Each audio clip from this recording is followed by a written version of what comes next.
Xavier University of Louisiana, and HBCU in New Orleans. Most of the responses were not, "Oh my God, that is so awesome."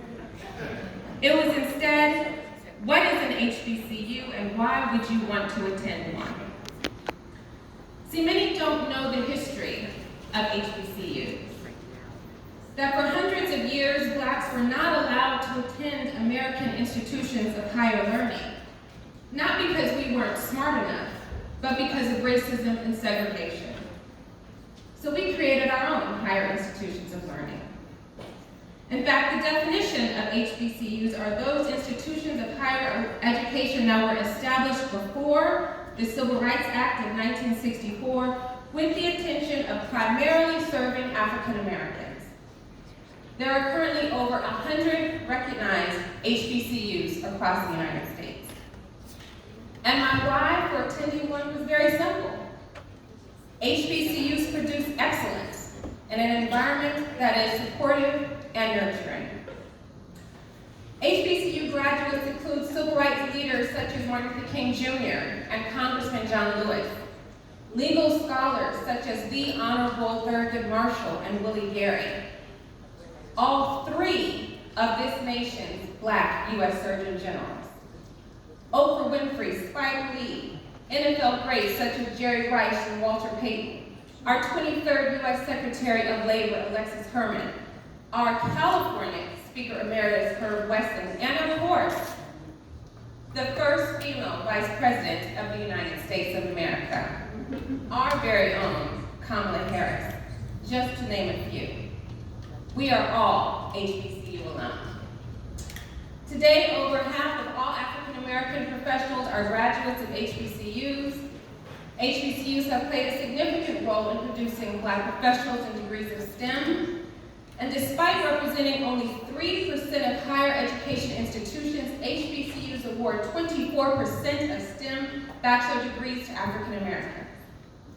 Back when I graduated from Xavier in 2000, my HBCU produced more Black students that successfully entered medical school than Johns Hopkins, Harvard, and the University of Maryland combined. Data has shown that HBCUs represent a vital network to accelerate Black economy, economic mobility, increasing Black worker incomes over an estimated $10 billion in revenue, $1.2 billion in incremental business profits, $300 million in decreased student loan debt, and $1 billion in additional consumer expenditures. In California, we have recognized the importance of HBCUs. We created the HBCU Transfer Guarantee Program, which provides a clear pathway for Black California community college students by guaranteeing admissions to partnering HBCUs. May 17, 2024 marked the 70th anniversary of Brown versus Board of Education. And while we have come a very long way to ensure the success of our Black students, we still have a much longer way to go in reducing barriers and ensuring the equitable support for those same students and their families. HBCUs are a critical piece of that puzzle to close those gaps and reduce those barriers. As a very proud HBCU alum, I know firsthand that HBCUs provide supportive educational environments and culturally competent teaching and mentoring designed to create opportunities, celebrate cultural awareness, and cultivate social belonging. In September of 2023, President Biden proclaimed September 24th through 30th as a nationally historically Black colleges and university week. And in an effort to align with what has already been done on the federal level, I respectfully ask for your aye vote on ACR 222, declaring the 4th week of September as HBCU week here in California. Thank you. Thank you, Dr. Weber. Assembly Member Jones Sawyer, you are recognized. I want to thank Assemblymember Weber for doing this. As a proud parent of two HBCU graduates, one from Morehouse, the same university that Martin Luther King graduated from, and one from Hampton University, I know firsthand how important it was for my children to go to a historically Black college.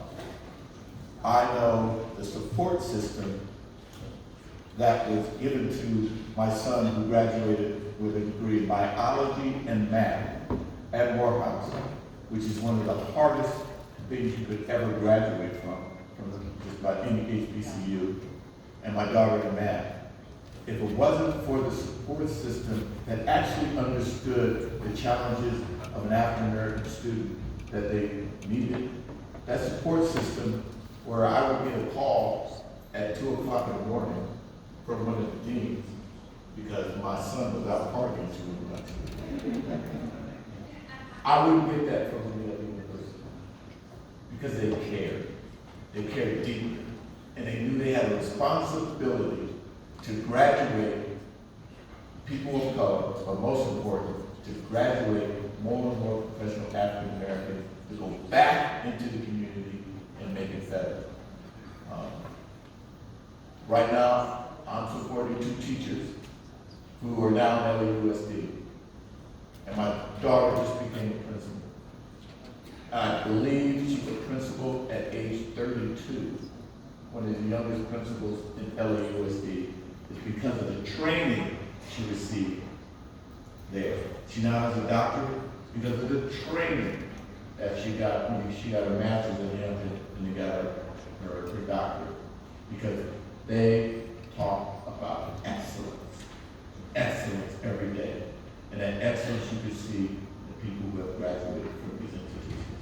So again, I want to thank Dr. Weber, Senator Weber for ACR 222, because I think we need to educate people on this floor how important HBCUs are, but most important, the critical role that they play in the African American community. Thank you, Mr. John Sawyer. Assembly Member McKenna, you are recognized. Yes, I'd like to thank Assembly Member Dr. Weber as well. I am a daughter of a graduate of an HBCU student. My mother went to Prairie View A&M back in the 60s. She came to California and worked in the television industry. She worked for Desi Lou Productions, and she worked for Lucy. And then she worked for KCET. Years later, my nephew was getting ready to go to Prairie View, and my mother was able to walk him in there as an alumni, and so she felt very proud. But I just like to thank you for recognizing that, and she gave me my drive. It came from Prairie View A&M. She gave me my drive to excellence, and so I'd like to thank you, and I ask for your info. Thank you, Assembly Member McKenna. Dr. Weber, would you like to close? I would like to thank my colleagues who stood and spoke. HBCUs are truly an integral part of this nation's history, have been, will continue to be forevermore. And with that, I respectfully ask for your vote on ACR 222. Thank you, Dr. Weber. And with that, the clerk will open the roll. All those vote who desire to vote? All those vote who desire to vote? All those vote who desire to vote? We'll close the roll and tally votes. Ayes 72-0. Resolution passes. Adopted. Moving now to file item 26, page